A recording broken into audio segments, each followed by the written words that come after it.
రాజమండ్రిలో చిన్నమ్మకు cross voting జరిగిందా? పురంధరేశ్వరి గెలుపు నల్లేరు మీద నడక కాబోతోందా? వైసీపీ కాంగ్రెస్ల నుంచి కూడా చిన్నమ్మకు క్రాస్ ఓటింగ్ పడిందా? Watch this south first special story.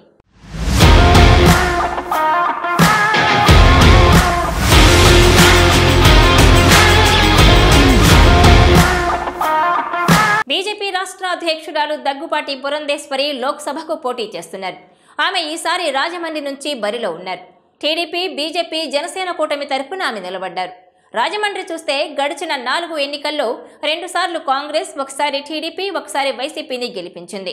ఈసారి వైసీపీ బీసీ సామాజిక వర్గానికి చెందిన డాక్టర్ గూడూరు శ్రీనివాస్కి టికెట్ ఇచ్చింది. ఆయన శెట్టిబలిజ సామాజిక వర్గానికి చెందినవారు.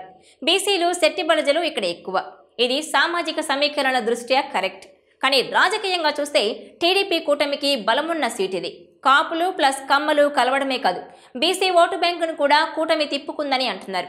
చిన్నమ్మ గెలిస్తే కేంద్ర మంత్రి అవుతారు అన్న స్లోగన్తో పురంధేశ్వరి ప్రచారం సాగింది. ప్రధాని నరేంద్ర మోడీ కూడా ఇక్కడ సభకొచ్చి ప్రచారం చేసి వెళ్లారు. దాంతో బీజేపీ, టీడీపీ కూటమి బలం ఇంకా పెరిగింది. మరోవైపు చూస్తే అంగబలం, అర్ధబలం 2 దండిగా టీడీపీ కూటమికి ఉన్నాయి. పోలింగ్ వేళ సరళి చూస్తే కొంత ఎడ్జ్ కూటమికే ఉందని వార్తలైతే ప్రచారంలో ఉన్నాయి. పురంధేశ్వరి గెలుపు కోసం క్రాస్ ఓటింగ్ కూడా జరిగిందని అంటున్నారు. వైసీపీ నుంచి కూడా జరిగిందని ప్రచారం సాగుతోంది. అంటే వైసీపీలో ఉన్న కొంత అసంతృప్తితో పాటు టీడీపీ కూటమి నుంచి వచ్చిన ఆకర్షణల వల్ల 2 ఓట్లున్న విధానం అమలు చేశారని చెబుతున్నారు.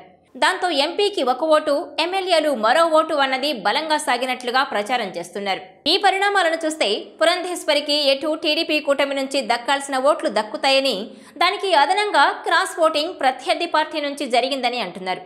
అందుకే ఆమె గెలుపు సాధ్యమే అంటున్నారు. అన్నగారి ఇంటి ఆడబడుచు అన్న సెంటిమెంట్ కూడా వర్కౌట్ అయిందని అంటున్నారు. పురంధేశ్వరిని గెలిపించుకుంటే ఆమె కేంద్రంలో నరేంద్ర మోదీ ప్రభుత్వంలో ఖచ్చితంగా మంత్రిగా ఉంటారు కాబట్టి అభివృద్ధి చేసుకోవచ్చు అన్న ఆలోచనతో కూడా ఆ వైపుగా ఓటు మళ్లిందని, తటస్థులు, ఇతర వర్గాల నుంచి కూడా సానుకూలత కనిపించిందని అంటున్నారు. మొత్తం మీద చిన్నమ్మకు రాజమండ్రి ఎలాంటి ఫలితాన్నిస్తుందో చూడాలి.